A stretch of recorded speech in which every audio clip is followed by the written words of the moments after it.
Mike McDermott. In this video, we're going to take a look at the two campaigns that secured the Mississippi River for the Union, a critical first step toward dismembering the Confederacy.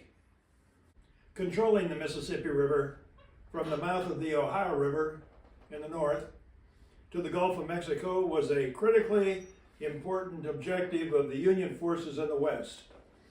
Achieving that goal would split areas in rebellion west of the river, known as the Trans-Mississippi Department, from the rest of the Confederacy. And it would also open a key route for Union commerce. The first phase of the campaign had been to deny the rebels use of the Tennessee and Cumberland rivers, and thus deny them access to the Ohio River. Union forces were then able to attack a series of Confederate strongpoints farther downstream on the Mississippi. The same type of joint land and naval operations employed at Forts Henry and Donelson would be critical to success in this campaign on the Mississippi River as well.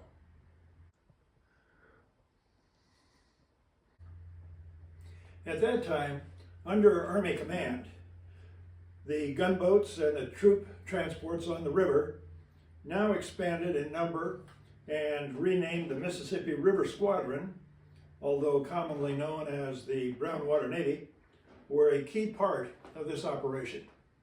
On 4 March 1862, Commodore Andrew Foote departed downstream with 7 ironclads, intending to attack the northernmost Confederate strongpoint atop Columbus Bluff.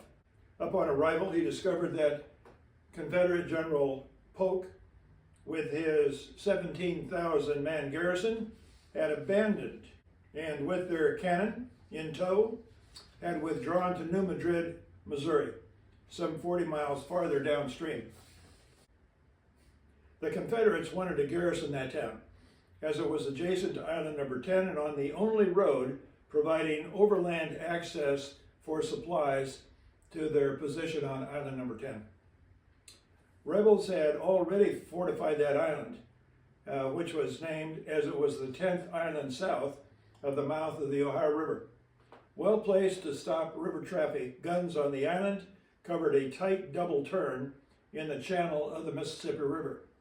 Rebel troops occupying the town were forced to retreat to the island on the 31st of March when General John Pope's 25,000 Union soldiers arrived and brought them under a heavy bombardment. Union siege guns and Navy gunboats then moved into position and shelled the island's fortifications for about 2 weeks, while a canal was dug, allowing shallow draft transports to bypass those Confederate guns. 2 gunboats also ran past the island at night without serious mishap, and Federal troops were then ferried to the east side of the river, cutting off and trapping the Confederates, who eventually surrendered. The capture of Island Number 10 with more than 7,000 rebel prisoners and 100 pieces of artillery further opened the Mississippi River on the same day that the Confederates began retreating from Shiloh. Of course, the news of the bloody battle at Shiloh overshadowed the successful action at Island Number 10. With the surrender of that garrison on Island Number 10, General Pope received the following message from the department commander, General Henry Halleck. And he wrote, "I congratulate you and your command on your splendid achievement. It excels in boldness and brilliance all other operations thus far in this war. It will be memorable in military history and be admired by future generations. You deserve well of your country." Thus wrote General Halleck. The Union squadron on the river proceeded farther down before encountering the Confederate River Defense Fleet near Fort Pillow, 40 miles north of Memphis, Tennessee. Their meeting brought on a confusing battle, and 2 Federal ironclads were sunk.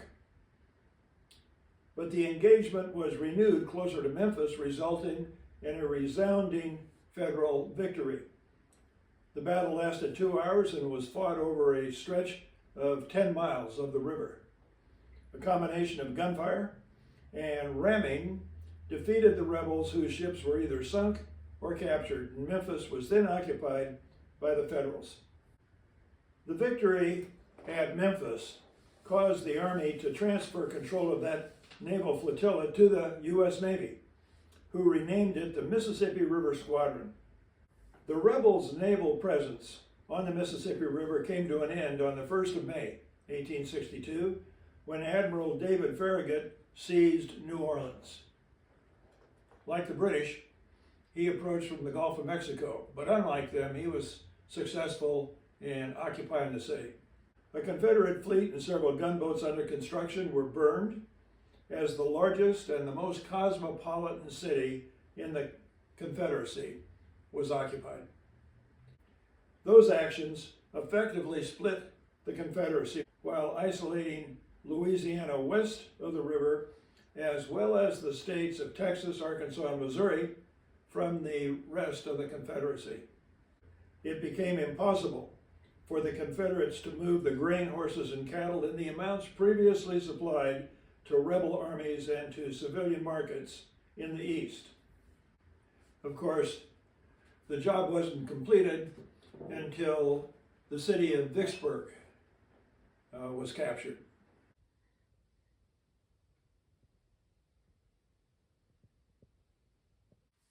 The campaign to capture Vicksburg was the decisive action in the Western Theater and consisted of naval operations, troop maneuvers, failed initiatives, persistent purpose, and a series of battles between the 26th of December, 1862, and the 4th of July, 1863. The objective of the campaign was to split the Confederacy into two parts while reopening the Mississippi River to commerce between the North and New Orleans and the Gulf of Mexico. General Grant initially planned a two-pronged campaign, sending half of his army to assault Vicksburg using the Mississippi and Yazoo rivers, while the remainder of the army moved down the Mississippi Central Railroad.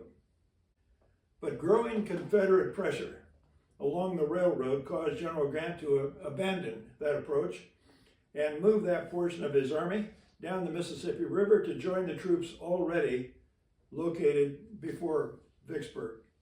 The Federals attempted to use canals and bayous to reach high ground east of Vicksburg initially, but natural obstacles and rebel forces stopped those projects. Efforts to dig canals on the west side of the river to bypass the city were also frustrated. General Grant then ordered the army to construct a road west of the river, starting at Milliken's Bend, which was north of Vicksburg.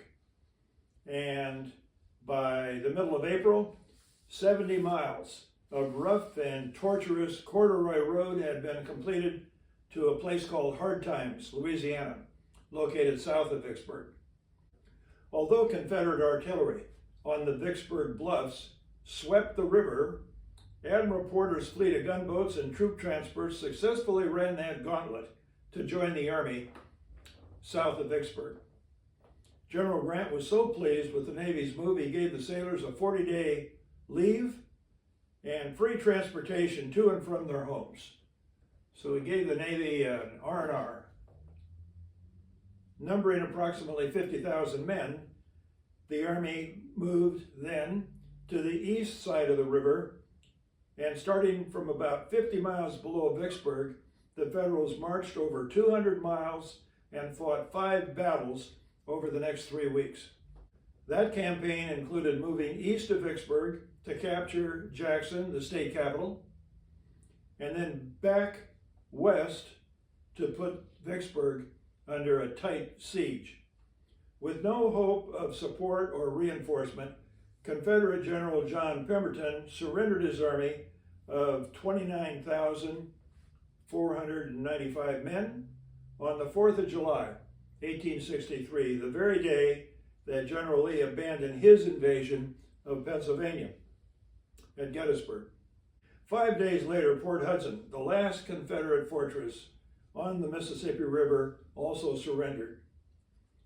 10,142 Union soldiers and 9,091 Confederates were killed or wounded during this campaign. and its conclusion brought General Grant the following letter from the President. "My dear General," wrote Abraham Lincoln, "I do not remember that you and I have ever met personally. I write this now as a grateful acknowledgement for the almost inestimable service you have done the country. I wish to say a word further. When you first reached the vicinity of Vicksburg, I thought you should do what you finally did. March the troops across the neck, run the batteries with the transports, and thus go below. And I never had any faith, except a general hope, that you would know better than I that the Yazoo Pass expedition and the like would succeed. When you did get below, I thought you should go on down the river and join General Banks. But when you turned northward east of the Big Black River, I feared it was a mistake. I now wish to make the personal acknowledgement that you were right and I was wrong. Very truly yours, signed A. Lincoln." General Grant later wrote about his frustrations during this campaign, and he wrote, "Troops could scarcely find dry ground on which to pitch their tents. Malarial fever broke out among the men. Measles and smallpox also attacked them. Visitors to the camps went home with dismal stories to relate because I could not divulge my ultimate plans to those visitors.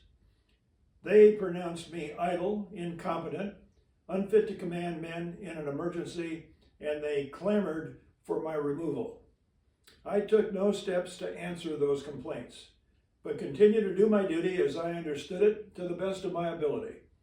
With all the pressure, President Lincoln stood by me. His support was constant." Several Vicksburg civilians recounted their experience and impressions as they endured the siege of the city. Edward Gregory wrote, "Hardly any part of Vicksburg was outside the range of the enemy's artillery. Just across the Mississippi, mortars were put in position and trained directly on the homes of the people. All night long, their deadly hail of iron dropped through roofs and tore up the deserted streets." The diary of a young lady of New Orleans, as it was signed, recorded, "We are utterly cut off from the world, surrounded by a circle of fire. The shower of shells goes on day and night. The confinement is dreadful. I am so tired of eating cornbread, which I never liked anyway, that I eat it with tears in my eyes. I send $5 to market each morning and it buys a small piece of mule meat. We were all in the cellar when a shell came tearing through the roof, burst upstairs, tore up that room, and the pieces coming through both floors down into the cellar with us." On the 2nd of July, the Vicksburg Daily Citizen, a newspaper now printed in the city on wallpaper, reported, quote, "The great Ulysses, the Yankee General Maceo, surnamed Grant, has expressed his intention of dining in Vicksburg on the 4th of July. Ulysses must get into the city before he can dine in it. The way to cook a rabbit is first catch the rabbit," according to the newspaper. Well, 2 days later, several Union soldiers visited that printer and made sure that the last issue of his newspaper recorded that General Grant had caught his rabbit. During the earliest days of the war, General Winfield Scott had envisioned the benefits to the Union of seizing and controlling the Father of Waters, the Mississippi River. This key element of his Anaconda Plan had been criticized as being too slow to be useful, but now it was celebrated by all. General Scott must have enjoyed a quiet moment of satisfaction when Union forces successfully completed a major element of his strategy, striking a serious blow to the viability of the Confederate States. As the federal campaign gained success in the West, a diarist named Mary Chesnut, living in South Carolina, wrote, "New Orleans gone, and with it the Confederacy. are we now cut in two? The Mississippi River has ruined us. And thus closes out the campaigns that were required to control the Mississippi and to begin the process of tearing the Confederacy apart. Please make any comments that seem appropriate. I'll be sure to answer. And in the next video, we'll look at a couple of campaigns that are the immediate follow-on to General Grant's success at Vicksburg. Until then, God bless America.